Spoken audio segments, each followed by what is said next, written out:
Bismillahirrahmanirrahim. Alhamdulillahirabbil alamin wassalatu wassalamu ala asyrafil anbiya'i wal mursalin sayyidina Muhammad wa ala alihi washabbihi ajma'in. Amma ba'd. Qala al-musannif Musyarih rahimahullah ta'ala nafa'ana bihima wa bi'ulumihima wa bi'ulumi masyayikhina wa bi'ulumil ulama'il amilin fid darain amin. An Ali karramallahu wajhahu wa radiyallahu anhu annahu qala thalathun yazidna fil hifdhi wa yudhibna al-balgham as-siwak was-sawm wa qira'atul Qur'an. Dari Sayyidina Ali bin Abi Talib karramallahu wajhahu wa radiyallahu anhu bahwasanya beliau berkata, 3 perkara yang dapat menambah ingatan atau menguatkan hafalan kita dan dapat menghilangkan lendir yang ada di tenggorokan. Yang pertama as-siwak, yang kedua puasa, yang ketiga membaca Al-Quran. Jadi 3 perkara kata Sayyidina Ali dapat menguatkan ingatan dan dapat menghilangkan lendir yang ada di tenggorokan. Siwak pertama, siwak. Kemudian puasa, kemudian membaca Al-Quran. Yang pertama siwak. Siwak itu dulu sudah pernah kita bahas. Kata ulama, faedah memakai siwak itu ada 70, sekitar 70. Di antaranya yang paling utama adalah mengundang keridhaan Allah Subhanahu wa taala, memudahkan roh keluar dari jasad ketika sakaratul maut, mengingatkan untuk mengucapkan kalimat la ilaha illallah ketika akan meninggal dunia. Kemudian solat 2 rakaat pakai siwak lebih utama dari 70 rakaat tidak pakai siwak. Kemudian pakai siwak menguatkan pandangan, menguatkan hafalan, menyehatkan lambung. Sampai 70 kata ulama. Keutamaan siwak harganya 10-15 ribu. Ini banyak yang sudah meninggalkan sunnah ini. Mari kita hidupkan sunnah Rasulullah SAW. Bawa, mau sholat pakai, mau baca Quran pakai, ya, bangun tidur sunnah pakai siwak. Itu diantara yang sangat dianjurkan siwak. Kemudian yang kedua puasa. Puasa wajib udah jelas. Puasa sunnah itu juga menguatkan hafalan dan menghilangkan lendir. Yang ketiga membaca Al-Quran. Nah, ini membaca Al-Quran ini kita lihat sendiri ya. Mungkin sebagian ada yang kenal. Itu di Tanjung Laya ada Hubaba Anisa Al-Haddad. Umurnya sekarang masih hidup. Umur beliau sekarang 106 tahun. 106. Pandangannya masih bagus, pendengaran masih bagus, ingatan masih bagus. Nah, beliau kemarin jatuh, kita doakan mudah-mudahan sehat walafiat. Tapi pandangan, pendengaran, ingatan masih bagus. Sebelum jatuh kemarin jalan masih kuat. Kenapa Allah berikan itu sebagai pelajaran untuk kita? Begini loh, orang kalau yang selalu bersama Al-Quran di dunia saja dijaga oleh Allah.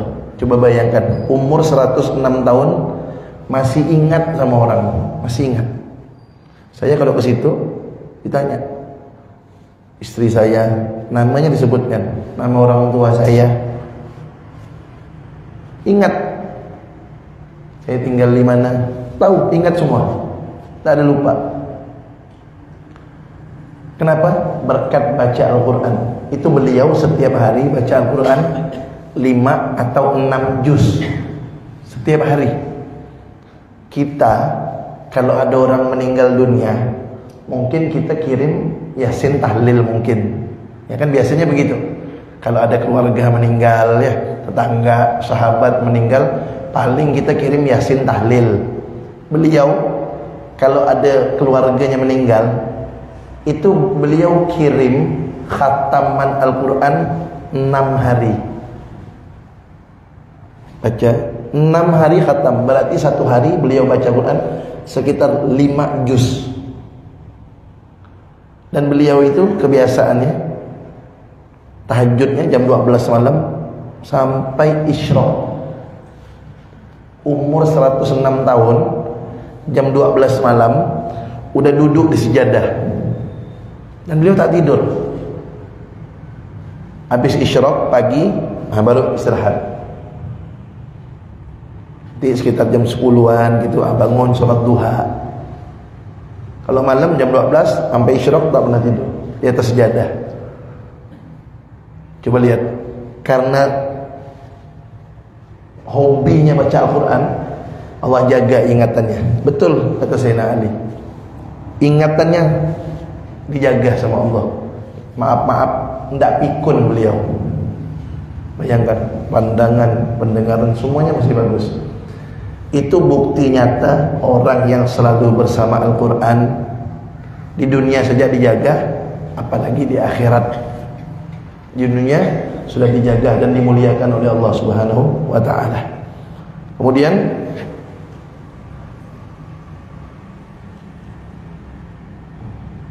dan beliau itu punya kebiasaan unik. Beliau punya kebiasaan unik. Beliau suka baca surah Al-Ikhlas. Dan beliau baca surah Al-Ikhlas itu pakai biji lengkeng. Biji buah lengkeng ditaruh di satu keranjang. Satunya keranjang kosong. Beliau baca Bismillahirrahmanirrahim. Qul huwallahu ahad, Allahus samad, lam yalid wa lam yulad wa lam yakul lahu kufuwan ahad. Ambil, pindahkan. Ya, sampai penuh nih keranjang, penuh. Nanti kan kosong, baca lagi, pindahkan lagi. Itu kebiasaan. Beliau senang dengan surah Al-Ikhlas. Dan beliau pesan, nanti kalau saya meninggal, katanya, kalau saya meninggal, ini biji-biji ini tolong taburkan di atas kuburan saya, katanya. Dan beliau kalau kita ke situ selalu minta doa, tolong doakan, mudah-mudahan meninggal husnul khotimah itu. Tidak ada minta doa macam-macam, doakan meninggal husnul khotimah. Dan kalau ente pergi umroh, kirim salam buat Rasulullah, selalu ngomong gitu. Jadi kalau datang ke situ tuh sejuk hati kita. Lihat mukanya aja, Masya Allah. Ibu-ibu pergi ke sana. Bapak-bapak juga boleh bawa istri, bawa anak yang silaturahmi. Terlanjur masih ada. Itu orang ahli ibadah, hatinya bersih, luar biasa ibadahnya kepada Allah, taat kepada Allah luar biasa, istiqomahnya luar biasa. Kadang-kadang yang muda, jangankan 5 juz satu hari, yang muda, yang masih kuat, jangankan 5 juz, 5 baris bayar. Ya, 5 baris berat baca Quran. Ini 5 juz, bayangkan 5 juz itu 50 lembar baca Quran. Ya, itu beliau, insyaallah. An Ka'ab al-Ahbar. Kemudian selanjutnya An Ka'ab al-Ahbar. Siapa Ka'ab al-Ahbar ini? Ka'ab al-Ahbar ini adalah dulunya dia ini ulama dari golongan orang Yahudi. Nah, ulamanya orang Yahudi ini, Ka'ab al-Ahbar. Kemudian aslama fi zaman Sayyidina Umar bin Khattab radhiyallahu anhu. Ketika Sayyidina Umar menjadi khalifah, beliau masuk Islam. Beliau ini, sebelum saya baca perkataannya, beliau ini di dalam kitab Maulid Ad-Diba'i itu, Maulid Diba', di situ disebutkan riwayat beliau. Beliau pernah cerita begini. Kata beliau, "Allamani abit Taurata." Allamani abi at-Taurata. Ayahku, kata beliau, dulu mengajarkan saya kitab Taurat yang asli. Illa sifran wahidan, kecuali 1 lembar yang tidak diajarkan oleh ayahku. Kana yakhtimuhu wa yudkhiluhu sunduk. Itu satu lembar disobek sama ayahku, masukkan dalam kotak, kata beliau. Falamma mata abi fatahtuhu. Ketika ayahku meninggal, aku buka itu kotak. Ternyata kertas yang dari kitab Taurat yang disobek satu lembar itu, aku baca, fa iza fihi nabiyyun yakhruju akhiraz zaman. Ternyata isi kertas sobekan kitab Taurat yang disembunyikan ayahku adalah cerita tentang nabi akhir zaman. Mauliduhu bi Makkah, lahirnya di Makkah. Wa hijratuhu bil Madinah, hijrahnya di kota Madinah.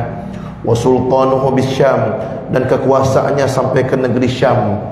Negeri Syam itu kalau sekarang itu Yordan, Palestina, ya. Itu Syam tuh, Suriah dan sekitarnya, itu negeri Syam dulu. Jadi cerita Nabi Muhammad itu bukan hanya dalam Al-Quran. Dalam kitab-kitab dulu, Injil, Taurat, Zabur, itu ada cerita Nabi Muhammad, tapi yang asli. Nah itu Ka'ab al-Ahbar pernah cerita begitu. Nah beliau berkata nih, apa kata beliau? Lil mu'minin al-husun lil mu'minin minasyaitan thalath. Benteng bagi orang yang beriman dari syaitan ada 3. Al-masjid hisnun, masjid adalah benteng. Wa dzikrullahi hisnun, dan zikir kepada Allah adalah benteng. Wa qiraatul Qur'an hisnun, dan membaca Al-Qur'an adalah benteng. Jadi kata beliau, orang yang beriman itu bentengnya dari gangguan setan ada 3. Yang pertama, masjid. Ini orang yang sering-sering datang ke masjid untuk ibadah, tentunya bukan buat tidur, untuk ibadah, datang ke masjid, maka orang itu akan masuk dalam benteng Allah. Masuk dalam benteng Allah, aman dari tipu daya setan. Kemudian yang kedua, kata beliau, zikrullah, zikir kepada Allah. La siyama la haula wala quwata illa billah. Apalagi zikir la haula wala quwata illa billah, itu zikir yang paling terbaik untuk membentengi diri dari tipu daya setan. Jadi semua zikir itu bagus, tapi zikir la haula wala quwata illa billah itu zikir yang paling bagus untuk membentengi diri daripada gangguan setan. Kalau ditanya zikir apa yang paling utama, zikir apa yang paling terbaik, tiada lain la ilaha illallah, itu paling bagus. Nabi Muhammad SAW pernah bersabda, afdalu ma qultuhu ana wan nabiyyuna min qabli la ilaha illallah. Perkataan yang paling mulia yang pernah aku katakan dan nabi-nabi sebelumku adalah la ilaha illallah. Jadi zikir yang paling utama la ilaha illallah. Tapi zikir yang paling utama untuk membentengi diri dari setan, la haula wala quwata illa billah. Dan zikir yang pasti diterima oleh Allah, tak mungkin ditolak, salawat kepada Nabi Muhammad sallallahu alaihi wasallam. Bahkan itu adalah amal soleh yang pasti diterima, hanya salawat kepada Rasulullah sallallahu alaihi wasallam. Kemudian yang ketiga yang dapat menjadi benteng daripada gangguan atau tipu daya setan, wa qiraatul Qur'an hisnun, dan membaca ayat Al-Quran adalah benteng. La siyama ayatul kursi, la siyama ayatul kursi, apalagi ayat kursi. Nah, itu ayat kursi itu lebih khusus lagi untuk membentengi diri daripada gangguan setan. Nah, kemudian Sayyidina Ali radhiyallahu anhu, beliau pernah berkata begini, inna khairal a'mal ma yaqbadullahu ta'ala minka.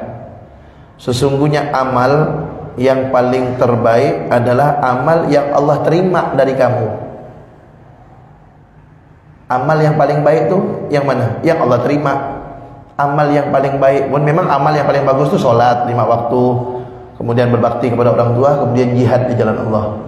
Tapi itu amal yang paling dicintai oleh Allah itu 3. Sholat pada waktunya, berbakti pada orang tua, jihad di jalan Allah. Itu amal yang paling dicintai oleh Allah.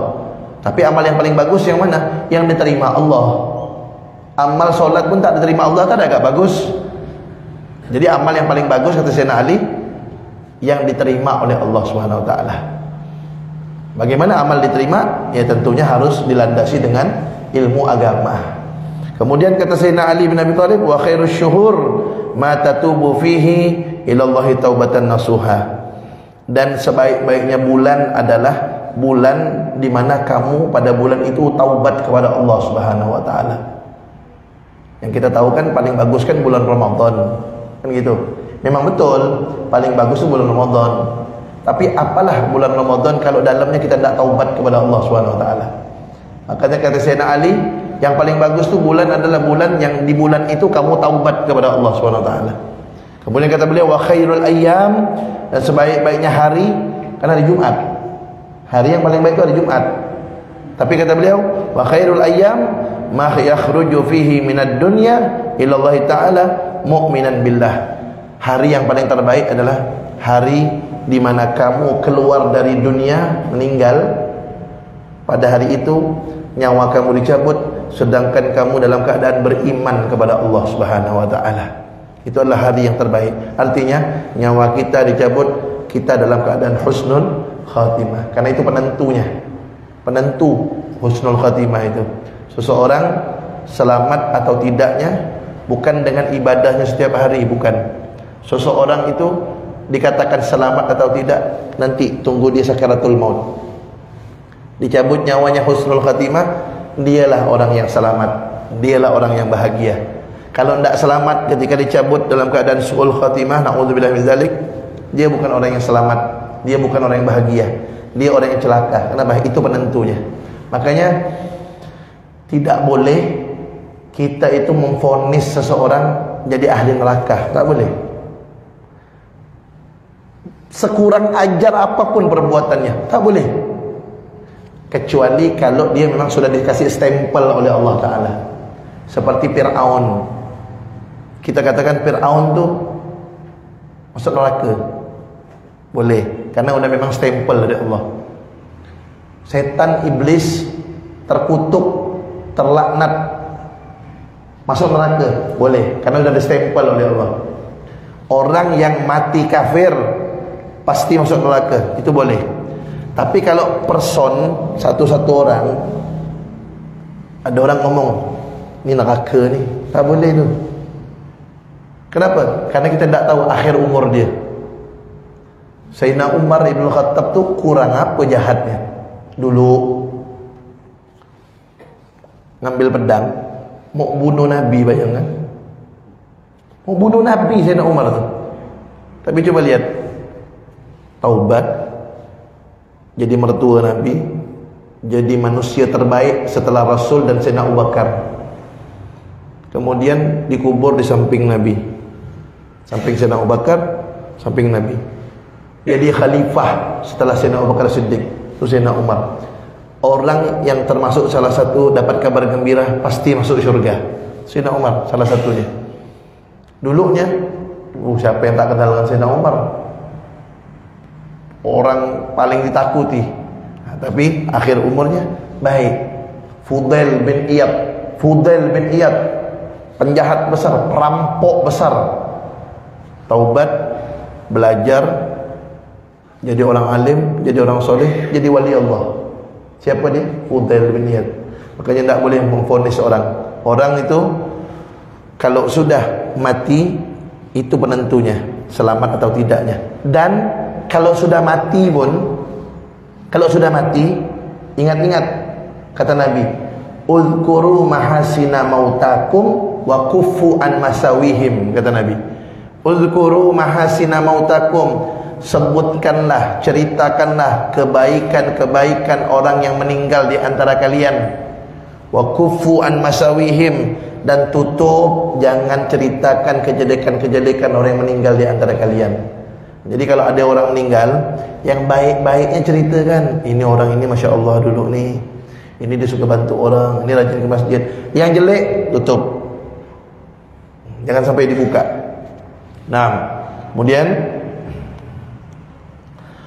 an Rasulullah sallallahu alaihi wasallam annahu qala, dari Rasulullah sallallahu alaihi wasallam bahwasanya beliau bersabda, hubbiba ilayya min dunyakum thalath, at-thib wan nisa wa ju'ilat qurratu aini fis shalah.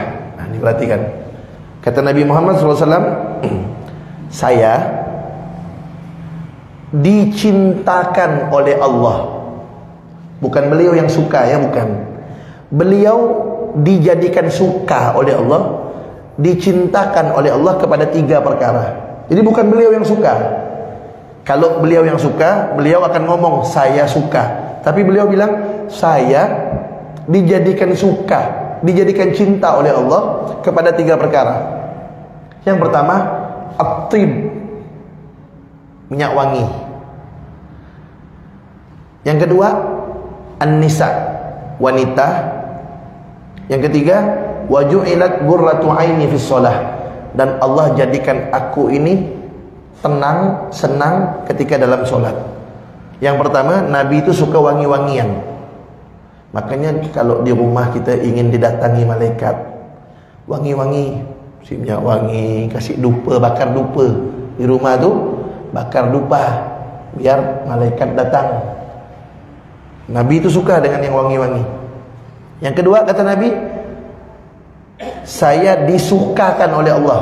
Beliau bukan suka, beliau disukakan, dicintakan oleh Allah wanita. Kenapa? Apa hikmahnya? Berarti beliau ni tidak cinta dunia sama sekali, tidak. Tapi Allah tanamkan cinta 3, kata beliau. Allah tanamkan dalam hati beliau cinta. Yang paling beliau cinta, Allah tanamkan itu 3. Minyak wangi, wanita. Coba bayangkan, kalau Allah tidak tanamkan cinta ke dalam hati Nabi, tak ada zuriat Nabi sekarang ni. Berarti Nabi tak kahwin lah. Kenapa Nabi kahwin? Nabi punya anak, Nabi punya keturunan sampai sekarang, sampai hari kiamat. Kenapa punya? Karena Allah tanamkan dalam hati beliau suka dengan wanita. Kalau beliau tak suka dengan wanita, beliau tak mungkin nikah. Kalau beliau tak nikah, tak punya keturunan beliau. Jadi hikmahnya beliau itu, di antara hikmahnya beliau itu dicintakan oleh Allah kepada wanita agar beliau punya anak keturunan. Kemudian yang ketiga, tuh nih kata beliau, dan Allah jadikan hiburanku, ketenanganku dalam solat. Jadi Nabi itu kalau solat, itulah hiburan beliau, itulah ketenangan beliau. Jangan terbalik. Jangan solat jadi terpaksa. Jangan solat tu dijadikan beban. Jangan tak ada ya, yang penting gugur kewajiban. Jangan. Nabi Muhammad tu solat itulah jadi hiburan beliau. Kalau beliau sumpah, kalau beliau galau, solat. Di situ beliau dapat ketenangan. Di situ beliau dapat hiburan untuk hati beliau. Dan beliau, salah satu kebiasaan beliau, kalau untuk menghilangkan kesumpahan beliau kan manusia biasa, kan? Tapi luar biasa. Nah, tapi kan ada sifat-sifat manusia beliau tu ada. Apa di antara sifat manusia yang melekat pada Nabi Muhammad? Yang di antara sifat yang melekat pada Nabi Muhammad itu, sifat manusianya adalah beliau bisa sumpah, beliau bisa galau, karena beliau manusia. Nah, kalau beliau datang sumpahnya, datang galaunya, beliau panggil sahabat-sahabat yang bagus suaranya, beliau suruh baca Al-Quran. Beliau suruh baca Al-Quran untuk menghibur beliau. Jadi Nabi Muhammad dicintakan kepada 3 perkara, minyak wangi. Makanya pakailah minyak wangi. Janganlah minyak wangi itu pergi nak pergi undangan ya, minyak wangi. Nak pergi undangan minyak wangi mahal dibeli ya. Nak solat tak ada minyak wangi, beli minyak wangi ya, botol-botol begini ni. Murah kan, 20,000, 30,000 pakai minyak wangi. Perempuan tak usah. Perempuan depan suami ya pakai minyak wangi. Depan orang jangan. Bukan pahala, dosa yang dapat. Perempuan pakai minyak wangi bukan pahala, dosa yang dapat. Dosanya seperti dosa berzina gitu. Ni maaf-maaf, kadang-kadang perempuan kalau kita pakai motor biasanya, perempuan dah lewat dah, kita dipotong ni, kata dia. Dia udah jauh, minyak wangi mesti tercium sama kita. Wah, biasa. Itu bukan pahala, dosa zina yang dia dapat. Kalau nak pakai minyak wangi, wangi-wangi depan laki seorang, pakai dari ujung rambut ke ujung kaki pakai. Itu 3 kalau Nabi. Nah, kemudian setelah mendengar ungkapan Nabi tersebut, setelah mendengar ucapan Nabi atau sabda Nabi tersebut, Beliau itu lagi duduk-duduk sama sahabat. Beliau mengucapkan itu tuh di depan sahabatnya, di depan sahabat-sahabat beliau. Nah, ketika mendengar ucapan Nabi tersebut, Sayyidina Abu Bakar komentar. Sayyidina Abu Bakar Siddiq, kata beliau, apa kata Sayyidina Abu Bakar Siddiq? Shadaqta ya Rasulullah, benar engkau wahai Rasulullah. Wa hubbiba ilayya minad dunya, dan saya, kata Sayyidina Abu Bakar, dan saya dicintakan dunia itu kepada saya salas 3. An-nazar ila wajhi Rasulullah, ngelihat wajah Rasulullah, ngelihat wajah engkau wahai Rasulullah. Itu yang paling aku cintai. Itu yang pertama. Yang kedua, infak wa infaqu mali ala Rasulillah, menyumbangkan hartaku untuk Rasulullah. Kemudian wa antakuna benati tahta Rasulillah, dan anakku menjadi istrinya Rasulullah. 3 yang aku suka di dunia ni, kata Sayyidina Abu Bakar. 1, aku melihat wajah Rasulullah. Makanya serendah-rendahnya derajat sahabat Nabi tak bisa dikalahkan oleh wali Allah paling tinggi sekalipun, tak bisa. Serendah-rendahnya derajat sahabat Nabi lebih tinggi daripada wali Allah yang paling tinggi derajatnya. Kenapa? Setinggi-tingginya wali Allah tak pernah jumpa dengan Rasulullah. Serendah-rendahnya sahabat Nabi pernah berjumpa dengan Rasulullah. Itu tak bisa dikalahkan tuh, sahabat Nabi, karena pernah berjumpa dengan Rasulullah. Makanya Sayyidina Abu Bakar, saya cinta dunia cuma 3, melihat wajah Rasulullah. Hadirin hadirat tahu tak, Nabi yang paling terkenal ganteng itu Nabi Yusuf. Itu Nabi Yusuf gantengnya. Ini orang seluruh dunia dari zaman Nabi Adam sampai hari kiamat, itu semuanya gantengnya dikumpulkan semuanya. Nah, itu kalau dikumpulkan sama dengan Nabi Yusuf. Jadi muka kita semua ni kalau dikumpulkan yang ganteng-ganteng dari zaman Nabi Adam sampai akhirat, sampai kiamat, yang ganteng-ganteng ya, yang ganteng-ganteng ya dikumpulkan jadi satu. Nah, itu baru bisa menyamai gantengnya Nabi Yusuf. Dan Nabi Yusuf itu gantengnya setengah dari gantengnya Nabi Muhammad. Bagaimana tuh gantengnya Nabi Muhammad nih? Itu ni ujung kuku tak ada Nabi Muhammad tuh. Nabi Yusuf setengahnya Nabi Muhammad. Lah, Nabi Muhammad itu orang melihat wajah beliau, kenapa tak sampai motong-motong tangan? Wanita-wanita ketika melihat Nabi Yusuf motong-motong tangan. Sampai ada ceritanya dalam Al-Quran kan, wa qatta'na aydiyahunna wa qulna hasya lillahi ma hadza basharan in hadza illa malakun karim. Itu wanita-wanita yang nengok muka Nabi Yusuf, mereka bilang apa? Ini bukan manusia nih, ini malaikat yang mulia. Dipotong-potong tangan. Bukan dipotong sekali, dipotong-potong gini. Ketika melihat Nabi Yusuf, mereka melihat ganteng Nabi Yusuf itu tak terasa motong-motong, nyincang tangannya tak terasa, saking gantengnya Nabi Yusuf. Kita mana ada yang pernah nyincang tangannya? Nabi Yusuf tu dicincang tangan wanita, nyincang seorang gini, tak terasa saking gantengnya. Dah, Nabi Muhammad kok tak ada yang nyincang-nyincang tangan? Kenapa? Karena Nabi Muhammad walaupun gantengnya lebih 2 kali lipat dari Nabi Yusuf, beliau tidak ada yang menyincang-nyincang tangan, karena beliau ditutupi oleh wibawah. Ditutupi, kata para ulama, oleh wibawah dari Allah SWT. Sehingga orang kalau ngelihat wajah Nabi itu tak mampu. Ngelihat tu segan gitu, segan. Wibawah. Kata ulama, kalau Allah hilangkan wibawahnya Nabi itu, orang bukan motong tangan lagi, jantung dipotong tak terasa tengok Nabi itu. Kata para ulama.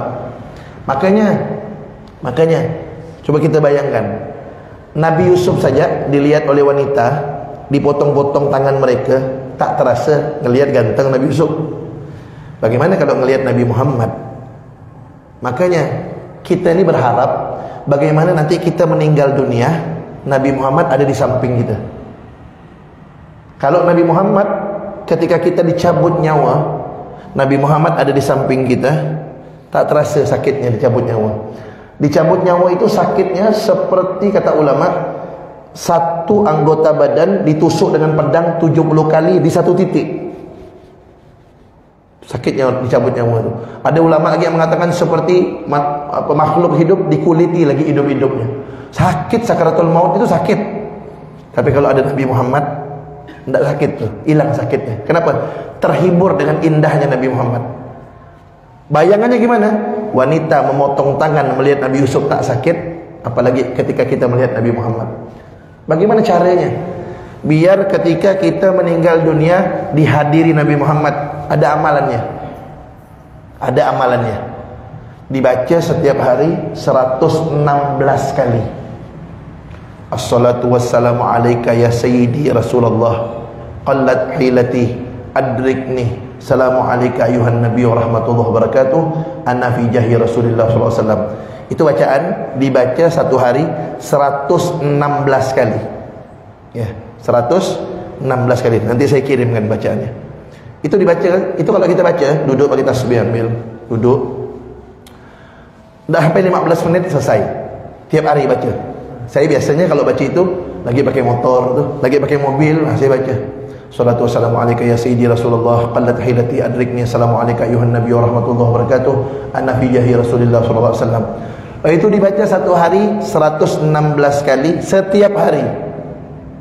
Jaminannya insyaallah ketika dia meninggal Nabi Muhammad hadir, ada di sisi dia. Dan itu terjadi pada orang-orang soleh. Ketika dia meninggal, Nabi Muhammad hadir, dan ketika dia melihat Nabi Muhammad terhibur, dicabut nyawanya, tidak terasa sakit karena indahnya Nabi Muhammad sallallahu alaihi wasallam. Kalau orang-orang soleh, jangankan sebelum meninggal, masih hidupnya Nabi Muhammad, masih hidup Nabi Muhammad datang kepada mereka. Masih hidup Nabi Muhammad datang kepada mereka. Banyak ceritanya, banyak sekali. Ya. Bukan hanya laki-laki, kalau laki-laki udah banyak. Habib Ali bin Ja'far, Ali Drus, Johor, Batu Pahat itu tiap hari Rasulullah datang kepada beliau. Bukan mimpi, langsung datang. Apa bisa? Nabi Muhammad sendiri yang bilang. Dalilnya mana? Nabi Muhammad sendiri yang bilang. Kata beliau, "Man ra'ani fil manam fasayarani fil yaqadhah." Barang siapa yang melihatku dalam mimpi, dia akan melihatku dalam keadaan sadar. Nabi yang bilang.